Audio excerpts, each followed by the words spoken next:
My guest today is Lucas Neves, and he is here to talk about the Portuguese Empire. But before we go into the Portuguese Empire in the 16th century, which will be very interesting, I'm sure, I got a quick announcement because just today, this week, my podcast, Well That Aged Well, have teamed up with TNC.com, aka That's Not Canon Production, which is a podcast site with loads of interesting podcasts, not just mine, but several many fascinating podcasts from musicals to history, movies, you name it, they got it. If you're interested in checking the site out, will put a link in the description. And I just my first question to you before we go in, but because you're Brazilian, right? Is that why you got the interest in the Portuguese Empire? Well, mostly because the Portuguese are our forefathers. Yeah, So most of Brazilians have Portuguese ancestry, and that's my case as well. So early in the school, we learn about the Portuguese Empire and stuff about that. And since my early days at school, that subject fascinates me, and I chose it to follow the professional professional path as a historian due to my interest in the Portuguese history. Yeah. yeah. And you what? Why do you wish to start with the Middle Ages? What does the Middle Ages have to do with the Portuguese expansion into Asia, which are going to focus about today? So why? Yeah, What does the Middle Ages have to do with this? yeah, well, before we could start talking about the early Portuguese expansion to Asia, um, it's fundamental to talk about the Middle Ages, and I will explain why. Uh, the concept of crusade uh, had a fundamental role in the early Portuguese expansion, both in 15th and 16th centuries. We can recall it from the Iberian Reconquista, which was the military movement of the northern Iberian Christian kingdoms of conquering the Muslims' land south from the south of the peninsula, of the Iberian Peninsula. Well, the Asturian monarchy in the 9th and 10th centuries started to taking lands in the Douro region in today's Portugal. It's the border of what is today the northern region of Portugal, Porto, Bragança, those cities. The long process, which lasted 400 years, was finalized when Ferdinand and Isabel took Granada in 1495. It was a long process of the Christian kingdoms of the peninsula reconquering the peninsula from the Muslims. Was this from the Arabian Empire? It's not the Arabian Empire, but the Muslims invasions in Right. the Iberian Peninsula started early in the Middle Ages, uh, and it's not about an Arabian Empire, but several Muslim kingdoms, independent Muslim kingdoms in the Iberian Peninsula. Well, uh, Portugal did not take part in the Crusades in Palestine, since Rome prohibited it due to the Muslim threat in the very Iberian Peninsula. You know, why would the Portuguese kingdom, why would the Portuguese kingdom send uh, several soldiers to Asia when Muslims were at the door? You know. Yeah, yeah. Uh, so between 1140 and 1217, 8 fleets of crusaders from the northern Europe heading to Palestine were intercepted by the Portuguese in order to help to conquer the cities of Lisbon, which was the capital city of Portugal from the 13th century from today to today, Silves and Alcácer do Sal. Those cities were near Lisbon, and they held important strategic positions to defend the rest of the kingdom in the north. The conquering of lands to the Muslims that shaped what today is Portugal finished in 1249, when the King Afonso III managed to conquer the city of Faro in Algarve. Now, Algarve is the region in the south of Portugal, of what is Portugal today. And it was the last region to be conquered by Portugal in the Iberian Reconquista. Well, during the Middle Ages, the Crusades, how can I say it? The Crusades was a very important military movement that aimed to take the Holy Land from the Muslims. The Crusades, the ideological foundations for the Crusades was the concept of just war by Saint Augustine of Hippo, according to which a war should be declared in order to repair some injustice. In the case, the injustice for the Christians is that the land where Jesus Christ was born and resurrect was in Muslim control. So that's why the Crusades were held. I mean, that was the alleged motivation for it. The Crusades made that several holy orders were established and with the objective to take the Holy Land back from the Muslims. The dissolution of the Knights Templar in 1312 made the kings of Europe, in which realms the Templars had properties, to take them and found their own military orders. In Portugal, the King Denis I founded the Order of Christ and became its Grand Master. That would have that order would have key importance in the Portuguese expansion until its dissolution in the 18th century. So the Holy War in Portugal became a crown's business and gave ideological sustentation for the early stages of the Portuguese expansion in the 16th century. That's why the Middle Ages is so important for us to understand the early expansion, the early Portuguese expansion to Asia, because in a certain extent it was there is a continuation between the Crusades and the Iberian Reconquista and the Portuguese expansion.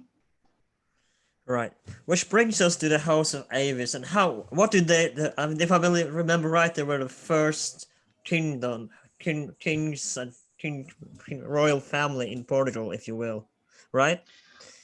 Well, what did they have to do with the foundation of the Portuguese Empire? Well, the House of Avis was the second dynasty in the history of Portugal. Right. The first dynasty was the dynasty of Burgundy. The king that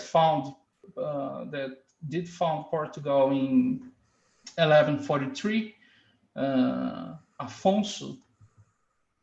He was the grandchild of the Duke of Burgundy in France, a branch of the Robertine dynasty. So the first dynasty in Portugal was the Burgundy dynasty, a family from France.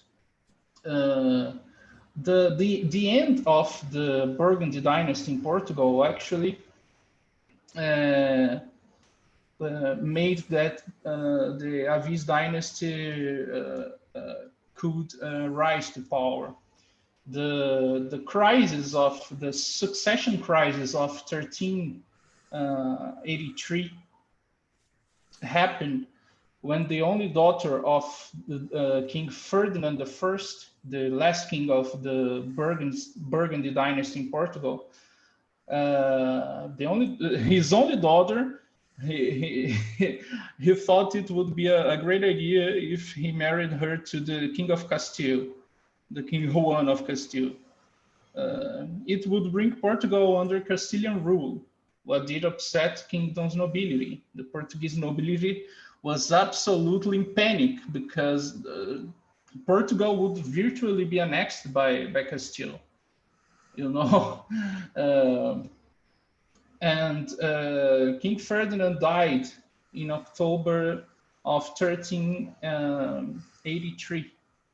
And the kingdom fell in anarchy for 2 years. There was no ruler at all. You know, the thing was imploding until the Portuguese Parliament of Coimbra chose João, a bastard brother of King Ferdinand and Grand Master of the Order of Avis as king.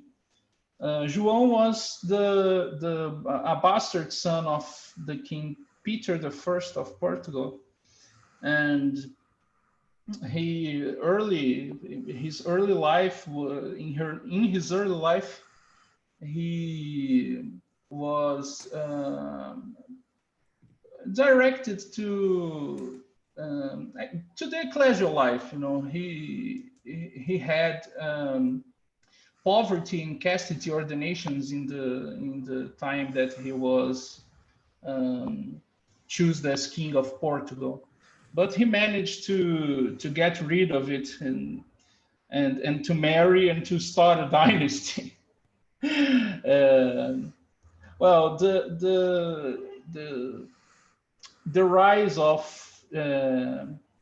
John I of Portugal did not annul the Castilian king pretension to the Portuguese throne, since he was married with the presumptive heir of the last king of Burgundy dynasty. So King Juan of Castile invaded Portugal with 32,000 men, but John I managed to beat him with his 7,000 men army he had in the Battle of Aljubarrota in 1385. The King John I of Portugal got help from the King of England because he married a niece of him. So the King of England sent tons of archers to Portugal, and in the Battle of Aljubarrota, John I managed to make the archers do all the job. You know, the King of Castile's army with hundreds of heavy cavalry was not a match for the English archers. So the peace with Castile was only reached in 1411. It was a long process until until Portugal could get peace from Castile. Well, when the peace with Castile came, King John I was concerned about the Portuguese nobility. The Portuguese nobility, with no more wars to fight, become a threat to the peace with Castile itself, because since the nobility had not more wars to fight, they wandering in the Portuguese Castilian border, looting and attacking some Castilian villages, and it could make the peace go away very quick. So soon he decided to invade Ceuta, an important city in the north of Africa, in 1415. For tons of Portuguese historians, the conquering of Ceuta in 1415 marks the beginning of the Portuguese Empire. Okay, so why did it is a mistake to think that the King John I invaded Ceuta only to keep his nobility occupied. So we need to remember that he was a bastard. He was a bastard son, and everyone knew it, and it was a stain in his legitimacy. So did he want to prove himself? Was that why? Yes, exactly. Do you remember that I said that the Holy War became a crown's business, and I think that was a symbol of prestige. So the invasion to Ceuta was a mean to reaffirm that he was a king. And as a Portuguese king, he would fight the Muslims. It gets clear that he adopted the Crusader idea, because John I and his successors asked for the bulls of crusade in order to expand its domains. The thing is, the early Portuguese expansions, what would be the beginning of the Portuguese Empire, was made in a crusade configuration. It is a continuous process from the Crusades to the beginning of the Portuguese expansion, and the very structuration of the Portuguese Empire in the subsequent centuries. Right. And what was, because this is after the Crusades, right? So what was European and Muslim relations like, especially Portuguese and Ottoman relations, to specify? Well, the Christian and Christians, let's call Europe Christians, and the Ottoman empires, the Mamluks, Muslims. Okay, just to simplify. The Christian-Muslim relation in the end of the 15th century and the beginnings of the 16th centuries had as a stage the Mediterranean Sea. And it was a tense relation. The Christians and Muslims did not have good relations at all at the time. The most of the tensions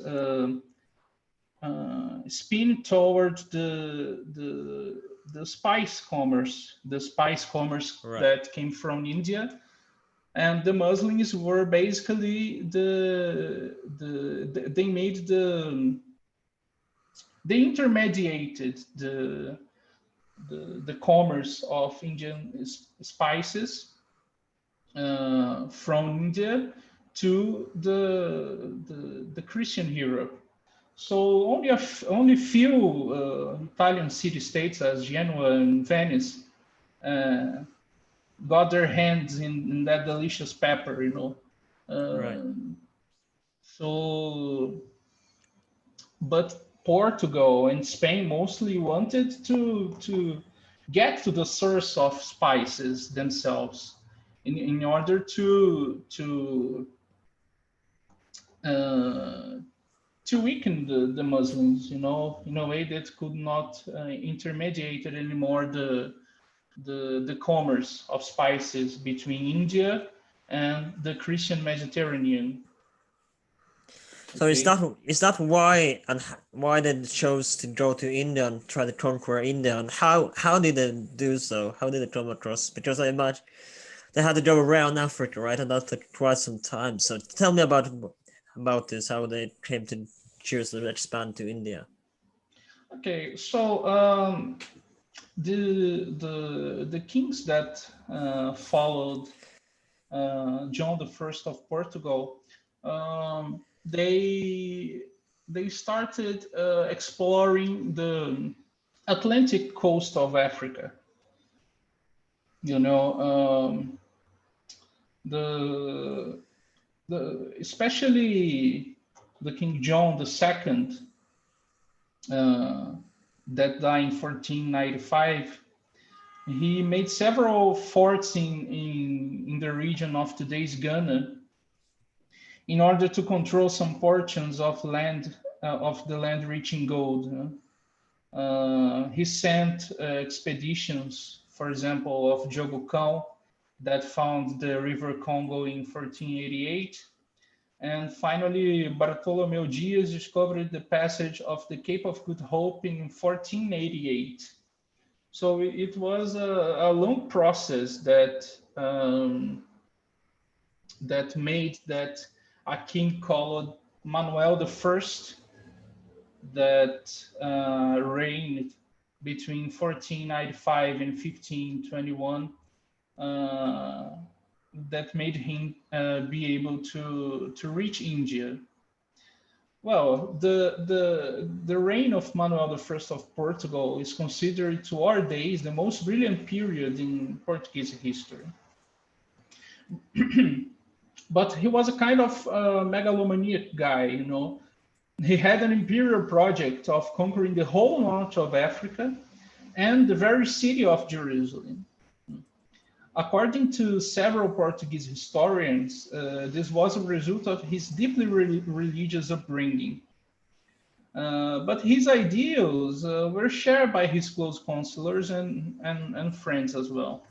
The the I mean they wanted to conquer Jerusalem, while in the rest of Europe they forgot this idea for the most part. They were concerned more with trying to strengthen the crown's powers. So they were no interest In in conquering Europe, they just wanted Asia. Yeah, exactly. And they want to strengthen the early modern state. To to get more control within their own countries before they started expanding, both in Europe and in the overseas. Well, why head to India? The spices. And what was preventing the Europeans to get the spices? The Muslims. Okay. Yeah. Um, well, uh, in 1495, the Portuguese explorer Vasco da Gama left Lisbon with his fleet and managed to reach Calicut in the western coast of today's India. He used the passage of the Cape of Good Hope discovered by Bartolomeu Dias. The relation of the Portuguese navigators and explorers with the crown uh, is a subject of study of several Portuguese historians. Um, Wherever a Portuguese explorer did go, he used it to write memorials, instructions. These documents were um, deeply surrounded by secrecy.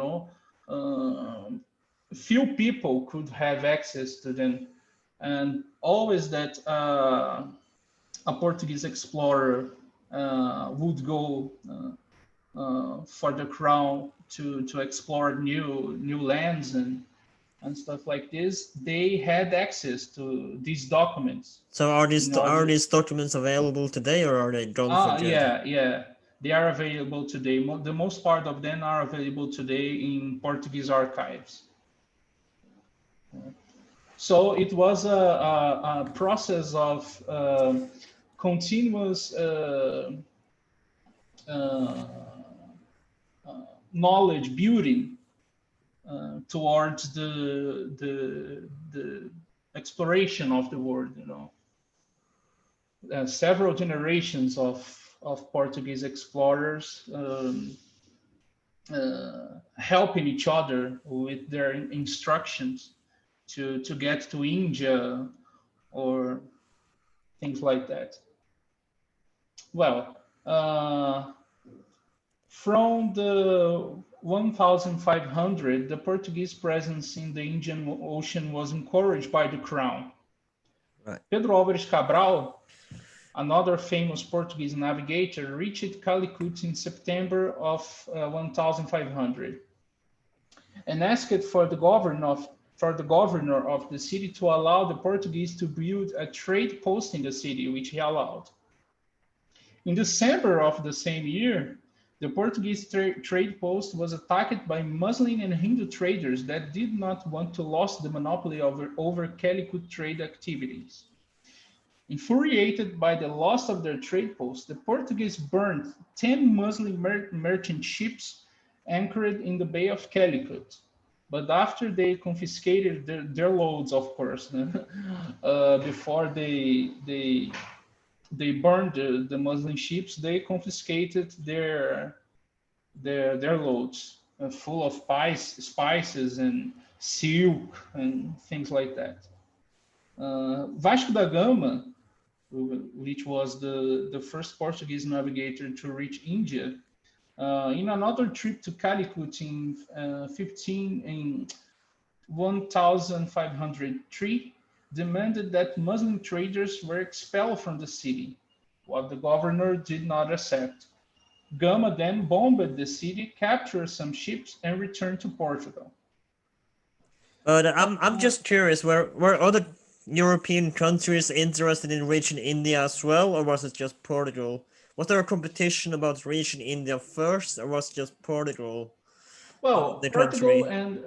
and Spain were trying to reach India, but Portugal was the first country to achieve this, and for some time the was the only European country to have access to the Indian Ocean. When Vasco da Gama reached Calicut in 1498, Manuel I sent a letter for Ferdinand and Isabel, the kings of Spain, telling that he reached the Indian Ocean and he would be very rich, and it would allow him to conquer Jerusalem and so on. He was bragging Right. to Ferdinand and Isabel. And you remember that when I said that the instructions of the Portuguese navigators to get to some places were secret. Right. So these documents were kept in secrecy, and only the ones that the Portuguese crown allowed could have access to it and effectively reach to India. After Vasco da Gama, Pedro Álvares Cabral read those instructions from Vasco da Gama and could easily arrive in India. And the secret was held with a lot of steam. So they But eventually the Spanish found the Cape of Good Hope and also reached to the Indian Ocean. So they now reached India. The Portuguese have reached India. How did they establish themselves in the country? What did they do to establish? You touched briefly on this, but explain more in depth. How did they establish the relation in India? Well, okay. The early modern kings, they used it to have uh, long titles for themselves, you know. Um, for example, the Holy Roman Emperor, who was the emperor of the Romans, the king of Bohemia, the king of Hungary, the Duke of Styria, and so on, Right. so on, so on. The title that Manuel the First created for himself was I'm taking it by heart, but it's not so precise. Okay, uh, it was King of Portugal, Lord of Ethiopia, Lord of the navigation of the Indian Ocean, Lord of the commerce of the Asia, things like that, you know. But Yeah. it was almost a joke since the Portuguese in the first years in Asia didn't control anything. They, as I said, they sent some explorers and then tried to make commerce, but they were not so well succeed. So, Why was that? Why did they not succeed in this? well, because the Portuguese were few and they were trying to rule everything that moved. Uh, and the sultans and the governors of independent Indian cities just looked at them and laughed, you know. So they Yeah. had to establish a consistent presence in the Indian Ocean in order to get some respect and to control some lines of supplies of Indian spices as they wanted to. Right. Well, wishing to establish consistent commerce with Indian cities, the Portuguese crown created the Portuguese state of India in 1505. The Portuguese way of establishing presence in the Indian Ocean was to control the commerce in those waters.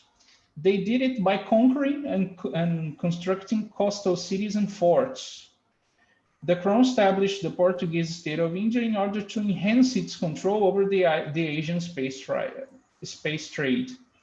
The first governor of the state of Portuguese India was Francisco de Almeida. He was governor for 5 years. His term in power lasted until 1510. Well, Almeida's mission was to establish several forts in India, which he did in a very successful way.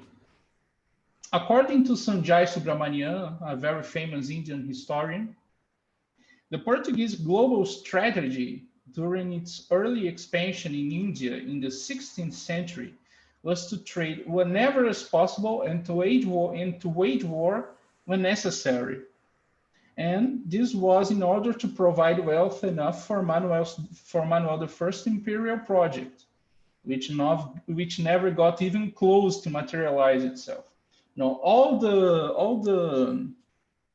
the Portuguese efforts to establish control in India was to provide financial means for the imperial project of Manuel I. A project that aimed to reconquer Jerusalem for the Christians. That's why the Portuguese early expansion to Asia had a strong crusade objective. It was indeed a crusade. What the Portuguese was doing So in Asia at the time. would you say it would be kind of right to call this the Fifth Crusade?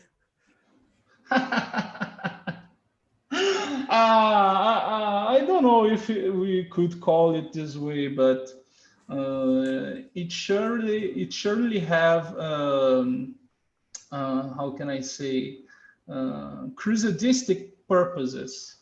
Right. It was not a crusade, but it was. It was a wannabe crusade. Yeah, yeah, exactly. For example, the successor of Francisco de Almeida as the governor of the Portuguese India, Alfonso de Albuquerque, he wanted to find the Christians that were said to exist in India, the Christians of Saint Thomas, and gather an army strong enough to reconquer Jerusalem and burn Mecca to the ground. No, this was his objective. But he fails, of course. Oh, of course he failed. So they now have established themselves in India, and Yeah. how do they control and take over the Asian Pacific spice trade from the Muslims? Well, the Charles Boxer, a British historian, he said that the Portuguese in Asia, they had a thalassocracy, which is a government based in coastal entreposts to control the waters. The Portuguese at first were very well succeeded in control the commerce. The Portuguese had several great generals that managed to conquer key cities that held control in the commerce at the time. The first half of the 16th century, in the first half of the 16th century, the Portuguese almost monopolized the spice trade in Asia. Portugal got very rich, but it lasted very few since other countries managed to get to the Indian Ocean, and the prices of the Indian spices fell to the ground. A pepper in the beginning of the 15th century worth lots of gold, but in the middle of the 16th century, due to a lot of offer of this product in Europe, the prices just fell down, and it was not worth anything anymore. Right. So how did they be? What do you mean by the Portuguese way in Asia? And was this how they behaved, or was it the way they were treating the local people there? Well, the Portuguese had Portugal since always had problems with population. Portugal reached the mark of 1 million inhabitants around the 17th century. So at the beginning of the 16th century, Portugal could not afford to send hundreds or thousands of people to establish cities and start the thing from the dust. You know, the Portuguese sailors use it to marry with women at the place they were trying to conquer. You know, Right. so until today, there are many Portuguese communities in Asia. You know, mixed race communities in Asia, in Brazil as well. um, so since there were not a lot of Portuguese men and women to populate the The their areas. empire, they just married with women that were there already. You know, Yeah. so it is very different of what happened with the Spanish Empire, for example. They use it to send uh, hundreds of people to populate America and and stuff. For example, in the Spanish Empire in America, the son of two Spanish born uh, a couple that was born in America, he was considered a second class person in Spain, you know, while in the Portuguese Empire, in Africa, in Asia, in Brazil, the sons of the Portuguese men with women of color, they held important offices and they used it to be uh, governors and they use it to be bishops, you know. But that's not why the Portuguese were good people or something like that. They just hadn't people enough to do what was necessary, Yeah. you know. Thank you very much for coming on the podcast. I think we covered basic history of the Portuguese expansion to Asia. And before we go, I want to say once again that we teamed up with TNC.com, aka That's Not Canon Production. A link will be in the description. If you're wondering what TNC is, it's more or less a streaming service for podcasts, except it's free. So you go check them out. You don't got anything to lose, and you might find a podcast in your interest, and guarantee you will find a podcast in your interest. And my podcast is there as well, so you can find mine and many others. That's definitely worth checking out. Again, I will post a link in the description to tnc.com. That is T and C. And we are also in Instagram at well.h12, on YouTube, well.h12. You can find our podcast on Spotify, Apple Podcasts, wherever you can find most podcasts these days. My guest has been Lucas Neves. Thank you for coming. This has been well.h12. I'll see you The, next time. the pleasure is all mine. Bye. Bye.